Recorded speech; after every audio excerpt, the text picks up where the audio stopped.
Тили-тили-бом, закрой глаза скорее. Кто-то ходит за окном и стучится в двери. Charles, good evening. Before anything else, gusto ko sanang batiin lahat ng mga OFW at mga Filipino immigrants, pati na rin po yung mga Pinoy na tulad ko dito po sa Pilipinas, at yung mga taga-ibang dimensyon at taga-ibang mundo na tumatangkilik at sumusuporta po sa Dolls and Spooks. I hope that you're all doing well. Okay guys, so ito na naman nga po yung panibagong kwentong kababalaghan na ating pong babasahin mula po sa Spookify Stories. Hindi ko na po masyadong patatagalin tong intro na to, so sit back, relax, and enjoy the stories. Kita-kita po tayo mamaya.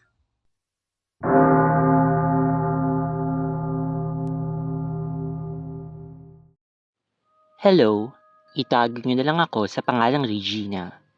Ang story na ibabahagi ko ay tungkol sa kakaibang karanasan ko, pati ng aking pinsan, na itago na lang natin sa pangalang Elisa. 4 years ang tanda sa akin ni Ate Elisa, pero gayunpaman, very close kami sa isa't isa. Nung nasa mga 20s na kami pareho, na in love at nakipag-live-in itong si Ate Elisa kay Gino. By the way, pinilitan ko pala lahat ng mga pangalan ng mga babanggitin ko sa story. Now itong si Gino, hindi namin talaga gusto para kay ate. Hindi namin maintindihan kung bakit ito nagustuhan ni ate kasi sobrang babaero, maraming bisyo at hindi seryoso sa buhay. Hindi naman ito pangit pero hindi rin naman gwapo. Sakto lang, pero patay na patay si Ate Elisa dito. Hanggang lumating na nga yung panahon na kinakatakutan namin at itong si Gino, iniwan si ate para sa iba. Si ate naman, parang mababaliw. Hinahabol-habol itong si Gino at pilit na hinahanap. Ayaw makinig sa payo namin, nakalimutan na lamang ang lalaking iyon. Hanggang sa nagpasama sa akin si Ate Elisa na puntahan ng isang magaling na manggagamot. Natatakot ako kasi may narinig na ako na kwento na hindi lang ito basta manggagamot, kundi mangkukulam din. Pero dahil naawa nga ako kay ate, sumama na lang din ako. Sobrang creepy ng bahay nung mangkukulam. Nung manggagamot. Basta bahala na kayong humusga. Bagamat maliwanag pa naman dun sa labas, napakadilim dun sa loob ng bahay nito na hindi maganda yung amoy. Mukhang malinis naman yung bahay, pero parang ang tingin ko pa rin ay napakarumi. Ewan ko ba? Siguro kasi cluttered since may mga gamit doon na parang nakasalansan lang. Kapapasok ko pa lang pero gusto ko na kagad umalis. Yung mangkukulam naman, mukhang ordinaryong tao lang naman. Naka-shorts at blouse lang. Hindi yung akalain mo na isang mangkukulam. Nasa 50s pa lang yata ito sa tansya ko. Anyway, ayon sinabi nga ni ate na may problema nga siya at gusto niyang bumalik sa kanya si Kuya Gino. Kumuha naman yung mangkukulam na isang kaperasong papel. Sinulat yung pangalan ni Kuya Gino pati birthday nito. Pinasok sa isang garapon tapos binulungan dun sa loob. Ang utos niya kay ate, alugin ito ng madala sa loob ng 1 linggo. Babalik daw si kuya sa kanya. Sumunod naman si ate. Napapailing na lang kami sa kanya kasi para na talaga siyang baliw. Pero nagulat kami kasi after 1 week nga, bumalik nga itong si Kuya Gino. Syempre, tumang-tuwa itong si Ate Elisa. Kaso yun pala, may kukunin lang pala na importanteng dokumento si Kuya kaya itong si ate umiyak ng sobra at ayaw na pakawalan si Kuya. Hanggang sa narinig namin na parang sinasaktan na ni Kuya Gino itong si Ate Elisa. So sumugod na kami sa bahay nila kasi baka kung ano pang mangyari kay ate. Kasama namin yung tita namin ni ate na si Tita Lou na matagal nang may sakit sa puso. Yung nagkakagulo na kami dun sa bahay kasi nga binugbog ng mga pinsan at kapatid ko itong si Kuya Gino, biglang nagsabi si Tita Lou na sumasakit yung kanyang dibdib. Bigla na lamang siyang nahimatay kaya sinugod namin siya sa ospital. Kaso, dead on arrival na si Tita Lou. Hindi na siya umabot sa ospital. Dito na ako natakot talaga. Kasi after that, biglang nagbago yung ugali ni Kuya Gino. Parang biglang pumait kay Ate Elisa As if siya na yung naghahabol dito. As in talagang sobrang complete 180 ang nangyari.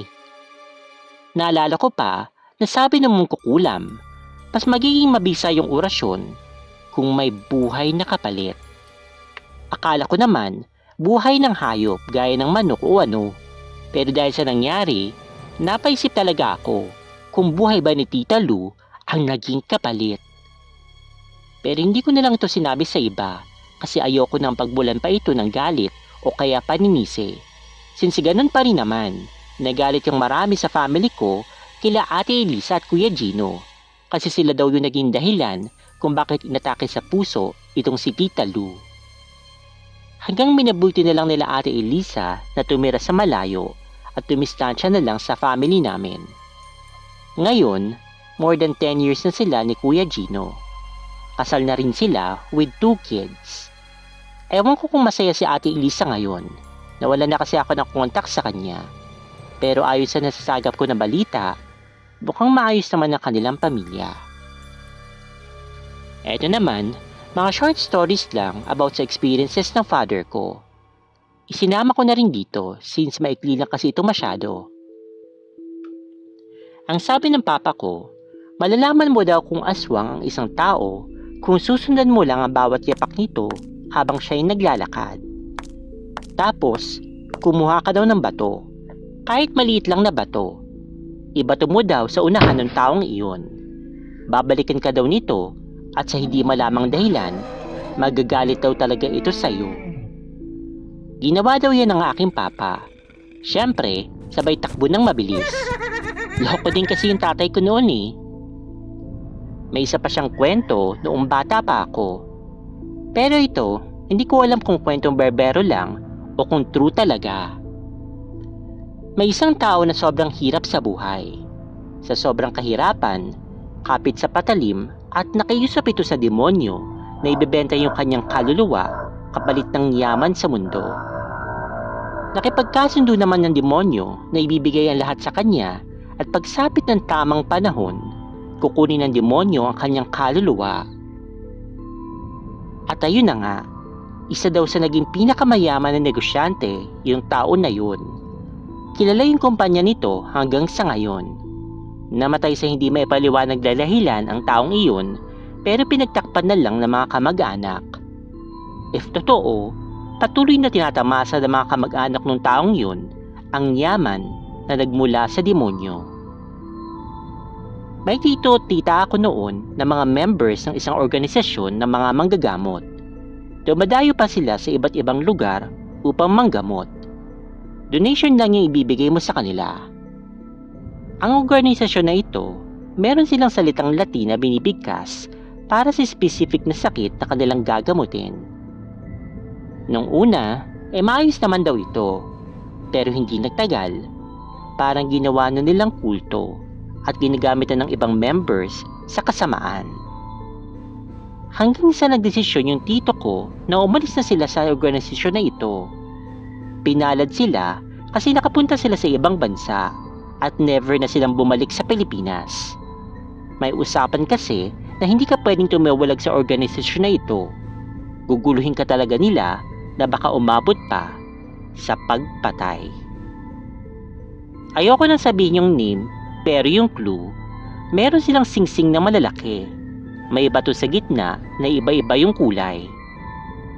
Tinanong ko pa sila Papa kung para saan yung mga orasyon. Sabi naman ni Papa, meron napapagaling mo yung may sakit.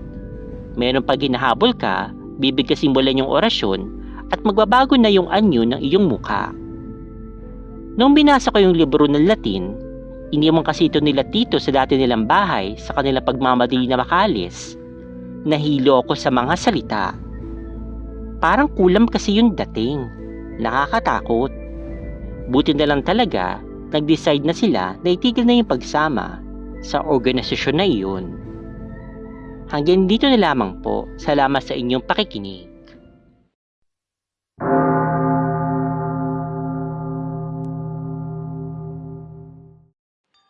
Noong 2019, nagplano kami ng longtime boyfriend ko na magpakasal.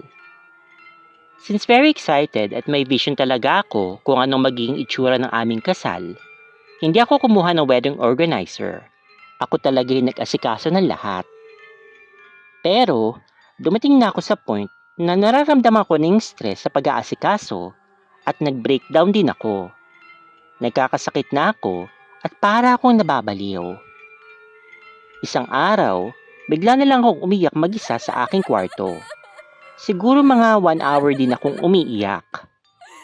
After nun, doon na nag-start yung nakakarinig na ako ng mga whispers na hindi ko naman alam kung saan nanggagaling. As in mga bulong na nakakairita. Like, Patayin mo sila. Saksakin mo sila. at marami pa. Siyempre, natakot ako. Kaya ang ginawa ko, ako'y nagdasal. Kapag nagdarasal ako, nawawala yung mga bulong. Sa sobrang stress at depressed ko, hindi ko kinakaya yung mga narinig kong bulong. I decided na humingi na ng help sa family ko sa pag-aasikaso ng aming kasal. Pero hindi ko naman inopin sa kanila yung mga bulong na aking naririnig. Sinarili ko lang yon. At last, kinasal na kami ng aking boyfriend. Akala ko okay na wala na rin yung mga bulong na naririnig ko. Pero hindi pa pala. A few months after ng aming kasal, nakakarinig na naman ako. Much worse pa, maraming boses na yung aking naririnig. One time, after ng work namin ng asawa ko, syempre gusto namin kaagad ihiga ang aming mga likod. Naunang natulog sa akin yung husband ko. Tapos ako, nagbabrowse pa ako sa phone nang biglang may bumulong na naman sa akin. Sobrang clear ng pagkakabulong. Ang sabi, Patayin mo siya. Patayin mo siya. bigla akong napabangon sa pagkakahiga ko. Napatakip ako sa aking tenga. Yung husband ko naman, biglang nagising at tinanong ako ng, ano nangyayari sa'yo? Sa sobrang takot ko, niyakap ko na lang siya. Doon ko sa kanya inopen yung aking mga narinig na bulong. Simula noon, bago kami matulog, sabay na kami nagdarasal. May bumubulong pa rin, pero hindi na madalas. Now, I'm not sure if this is related, pero yung tinitirahan kasi namin ni husband ay isang luma at malaking bahay na convert sa maraming apartments. Sa amin ay yung sa may baba na portion. Dahil marami na kaming na-experience na hindi maganda dun sa unit namin, nagsabi kami sa friend group namin na may nararanasan na nga kami na weird. May isa kaming friend na umamin sa amin na nung pumunta daw siya dun sa aming apartment, mabigat nga daw yung kanyang pakiramdam. Hindi daw nakatiis yung friend namin na yun, kaya daw siya lumabas kaagad sa unit na talagang kinikilabutan. Tinanong ko naman siya kung meron ba siyang nakita. Sabi niya, meron nga daw. Habang nakaupo daw yung friend ko sa aming sala, may tumabi daw sa kanyang isang babae. Mahaba yung buhok na nakatabon sa kanyang buong muka. Nakasuot ng isang puting bestida. Nung tumabi daw sa kanya, dahan-dahan daw itong inilapit ang muka sa kanya. Akmang bubulong. Saka daw siya lumabas dahil sa takot. Hindi na daw niya kasi talaga kinaya. Natawa na lang ako, pero sa totoo, natakot talaga ako. Although wala naman akong nakikita, aside sa aking mga naririnig. Then dun sa aming mga kitchen area, nakakatakot kasi may iba namang friend ko na nakakita daw na meron itim na nakabelo at naka long black gown na lace. Pero yung mukha nito, itim na itim. Galit na galit daw ito at umuungol pa raw. Much worse, nakalutang daw yun. Doon na kami talaga nakapag-decide na i-cleanse na yung area. So ang ginawa ko, sinabuyan ko ng asin yung buong bahay namin at pagsaboy ko ng last, doon pa'y parang biglang dumilim sa loob ng bahay na parang dark film. Sabi naman ng isang friend ko, parang nagalit daw yung black lady. Lumagpas daw ito mula sa kanyang usual territory. After nun, biglang niligiparan yung mga ipis sa paligid. Yung dinig na dinig mo yung pagkumpas ng kanilang mga pakpak. Sa sobrang takot ko, umalis kami ng unit namin ng asawa ko that very same day. Sad to say, Malakas masyado yung mga nandoon at mukhang hindi namin naitaboy. Ngayon, sa iba na kami nakatira. May bulong pa rin naman akong narinig, pero nagpaplano na ako na magpatingin sa psychiatrist kasi baka iba na ito.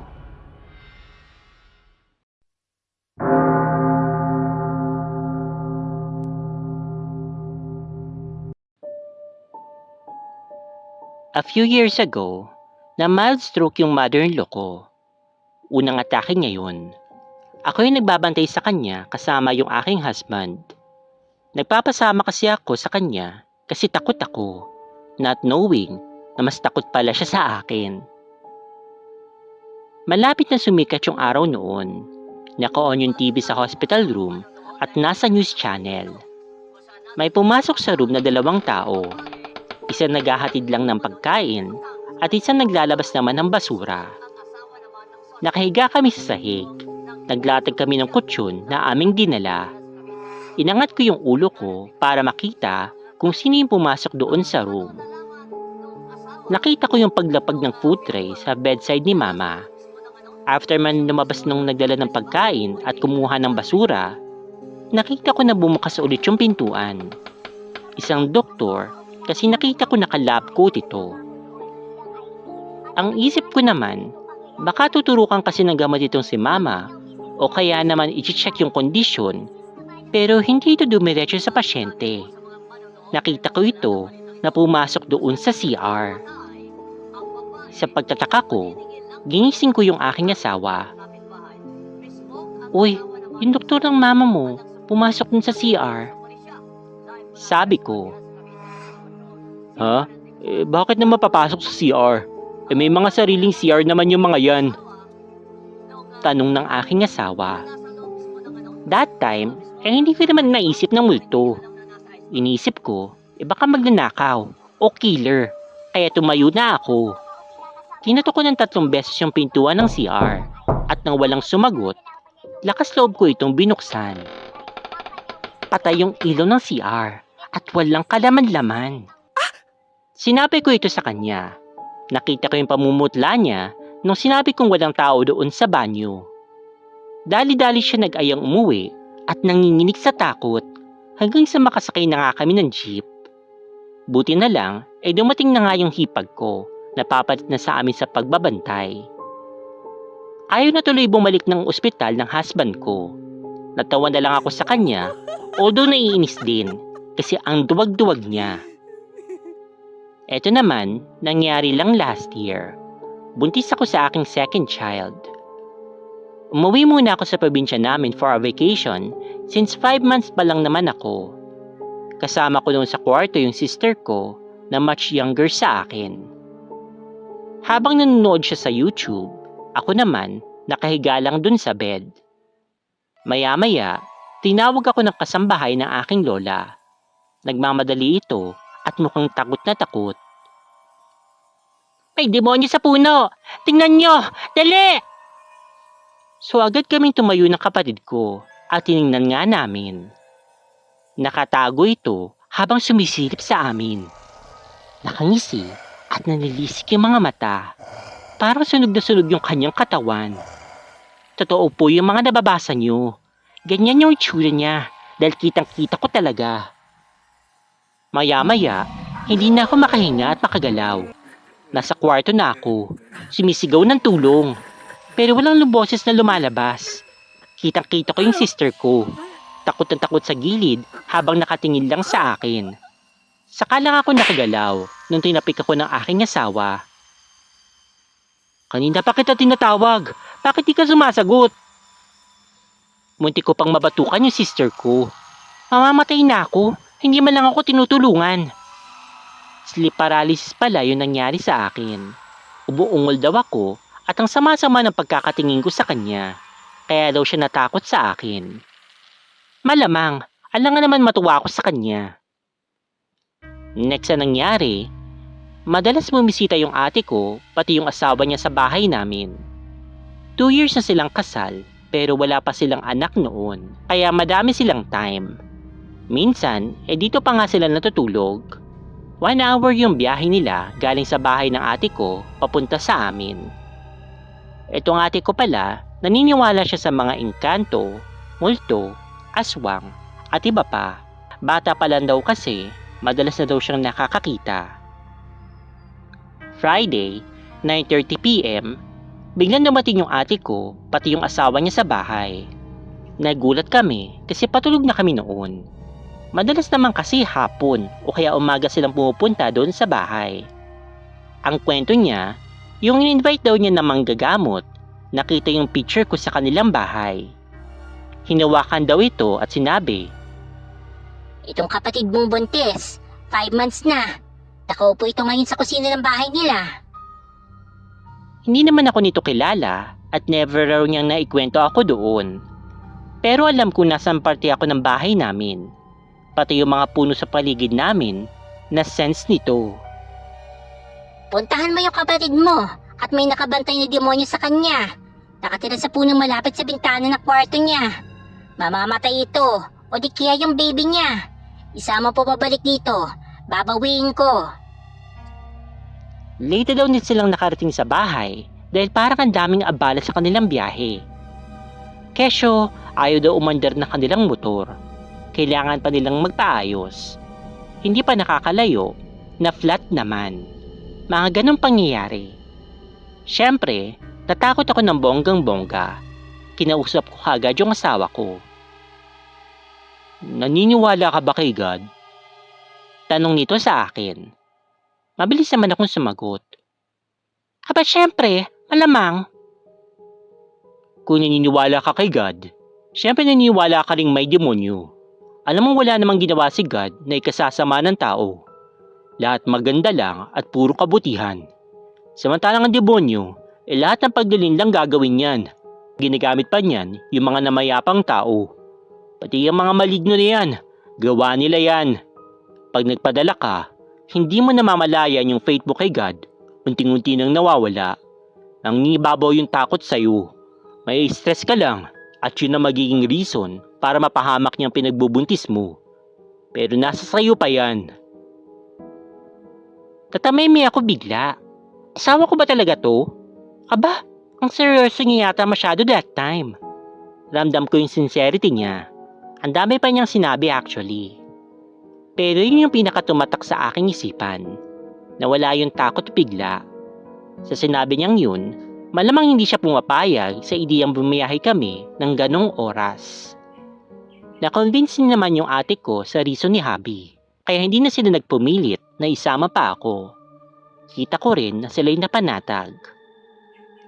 Pero sinabihan pa rin nila ako na ang sabi daw ng magagamot, kung talagang hindi daw ako sasama, lahat daw ng madalas kong daanan sa bahay, lalong-lalo daw dun sa kwarto namin, sabuyan ko raw ng holy water, pati asin. Gawin ko daw ito habang binabanggit yung The Apostles' Creed, pati yung Lord's Prayer. Gawin na paulit-ulit. Ginawa ko naman kaagad yun that night.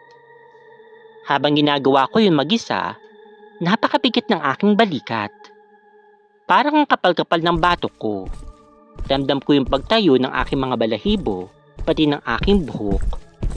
Yung mga paa ko, parang ang bigat-bigat ng mga hakbang, parang hindi nakadikit sa sahig. Aminado ako na distracted ako sa nararamdaman ko, kaya mali-mali yung aking pagdarasal. Sa buong bahay namin, yung Apostles' Creed lang yung aking natapos. Hindi pa yun maayos.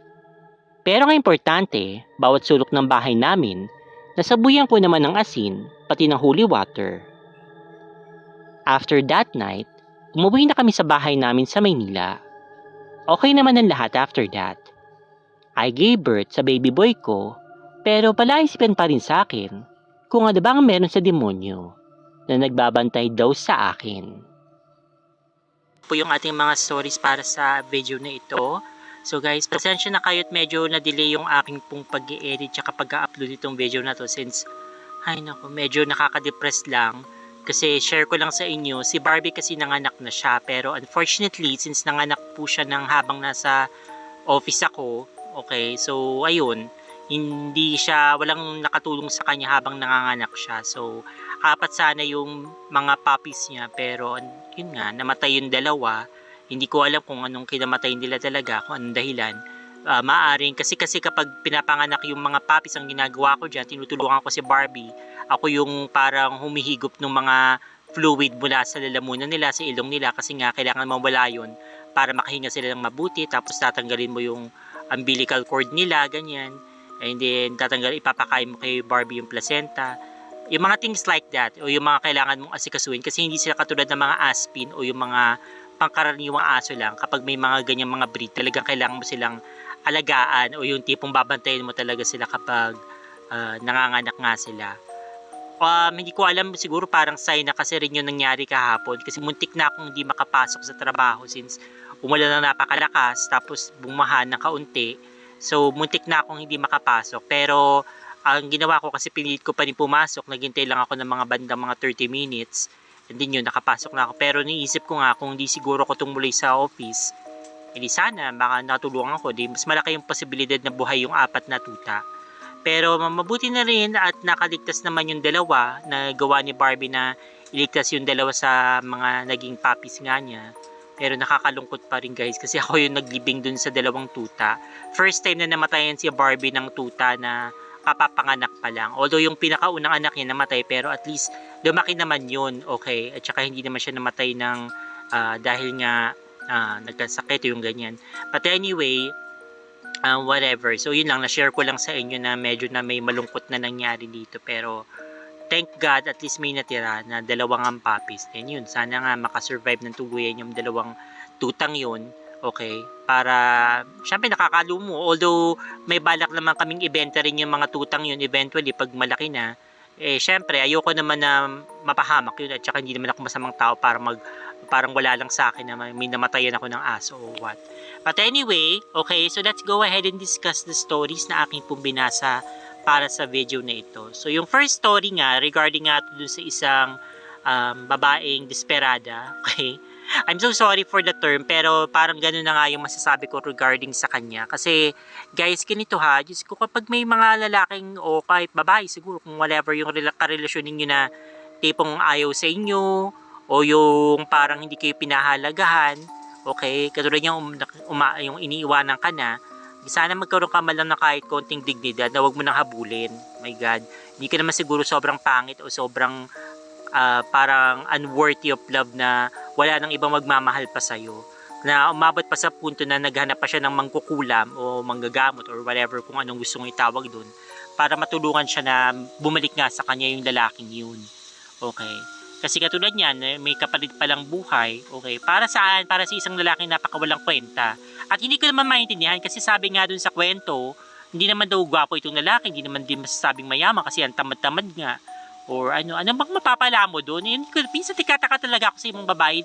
Siguro sabi nga daw nila parang love is blind, na hindi mo may paliwanag kung bakit mo mahal yung isang tao kahit na hindi naman sila mukhang kamahal-mahal. Okay, pero ngayon ko, parang kinokontradict ko yung sarili ko. Pero, di ba, siguro kung matinong tao to, maiintindihan ko pa kung bakit gusto mong ipaglaban. Kunyari, pinaghihiwalay kayo ng mga magulang, yung mga ganyan. Tipong Romeo and Juliet, yung ano ninyo, yung vibes ninyo. Pero hindi, parang itong taong to walang kwenta. Parang tamad, okay, babaero, tapos sinasaktan ka pa siguro, ganyan. So, ano pa ba? Bakit mo pa habol-habulin yung ganong klaseng tao? Okay. So may katangahan din talaga tong babaeng to, yung Elisa na yun. So anyway, mabuti naman at nakuha rin naman niya yung gusto niya, pero bukod sa ang kapalit yung buhay ng kanyang tita, kapalit din nun yung amor sa kanya ng mga pamilya niya. Kasi yun nga, kahit saan mo pa kasi tingnan, kung hindi dahil sa kanya, kung hindi niya pinagsiksikan yung katawan niya, yung sarili niya dun sa lalaking yun, baka buhay pa yung tita niya. Okay. And regarding naman dun sa iba pang kwento ni Sender, tungkol nga doon sa mga aswang, nagtataka naman ako, malamang, kung may sinusundan kang tao, tapos nagbato ka ng bato dun sa may harapan niya, kahit siguro hindi aswang yun, magagalit. So, parang hindi ko maintindihan yung logic dun, di ba? Medyo nagtaka lang din ako sa part na yun na, okay, pag magbabato ka ng bato sa harapan ng tao naglalakad, malamang kahit di siya tinamaan, ano bang purpose mo nun? Kung ako, hindi naman ako aswang, may binagbato sa harapan ko, malamang maisipin ko binabato niya ako, magagalit din talaga ako, di ba? So anyway, ayun, at saka dun sa kulto naman, okay, kung ako sa inyo, tigil-tigilan nyo na yung mga pagsali-sali sa mga ganyang klaseng organisasyon, okay? Kasi nga, eventually, parang kahit ano pang klaseng organisasyon niya na mabuti kunyari yung inyong mithiin kung yung mga gusto nyong gawin, pero parang kung may mga pagkakulto na masyado ng stricto na parang lahat na lang ng buhay ninyo, pinanghihimasukan na, like, kunyari, ito, bato-bato sa langit, wag tamaan, wag magalit, yung mga, pati yung mga iboboto yung presidente, yung mga politiko, kailangan pare-pareho kayo. So may pagkakulto yun. Kasi syempre, kung religion lang, okay, kung may iboboto kayong kung sino man yung gustong iboto, kung may gusto kayong style ng pananamit or whatever, okay, sana wag nang maghimasok dun kasi nga, parang may boundaries. Sa pagkulto, wala na talagang boundaries na talagang parang kontrolado nila yung buong buhay mo. So, hindi ko naman bahala kayo. I think gets nyo kung ano yung tinutukoy kong organisasyon, okay? Pero, whatever. Okay, para sa akin, parang kulto na nga yung ganyan. Na parang masyadong nangihimasok na kung sino-sino sa buhay mo na pati yung labas na, parang wala ka na sa loob ng simbahan eh. Pati pa naman yung buhay mo pinakikialaman. Okay? And yun, masasabi ko lang din sa iba pang mga stories like yun sa second story nga na parang nabuburyong na siya dahil sa kanyang wedding. Ang masasabi ko lang ay siguro talaga magpatingin ka na sa psychiatrist o sa psychologist hanggat sa lalong madaling panahon kasi baka iba na yan. So ina-attribute mo yun siya sa pwedeng hindi o sa mga parang supernatural yung parang baka may maligno o ano tawag nito, paano ko masabing parang espiritu na gumugulo sa'yo pero baka nga may mental problem ka, mental health problem na kailangan mong magpa-diagnose din, yun bibigyan ka siguro ng gamot, mga antidepressant kung ganyan kasi mahirap na mamaya dumating yung panahon na baka naloka ka na talaga ng tuluyan and then makagawa ka pa ng masama sa sarili mo at saka sa iba sa mga nasa paligid mo, di ba? So, yung mental health talaga, hindi siya dapat sa walang bahala. Okay, and then dun sa last story naman, with regard naman nga doon sa kanya pong, ang tawag nito yung parang experiences niya sa demonyo, well, siguro, tingnan mo kung, yan, ano yung pananalig mo, kung maayos naman, edi baka nga coincidence lang din yun na, baka, na paranoid ka lang for some time kasi nga may naka-experience ka ng kababalaghan and then yun nga biglang may nagpaparamdam sa'yo na ganyan and then may mga nakakapagsabi sa inyo na may demonyo nga ganyan. So yun, parang nagkasama-sama na lang and then nakakapagbuo ka tuloy ng isang bagay na wala naman din katotohanan o wala naman talagang matibay na basihan. So yun, masasabi ko lang dyan mag-ingat-ingat ka kasi nga kapag minsan sa kakaisip mo overthinking ganyan, yun nagkakatotoo na tuloy. Ayun lamang po masasabi ko regarding sa mga stories na ito. So, leave your comments down below. Paki-like yung video. Paki-share naman po sa inyong paboritong social media. And then, yan.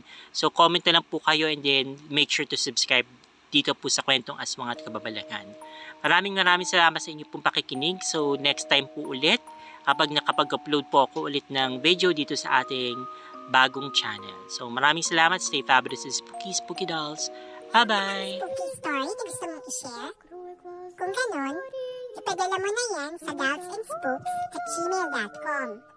Huwag din kakalimutan na mag-subscribe, mag-like, mag-comment, at i-share ang video. Kung hindi, pupuntahan kita sa bahay mo.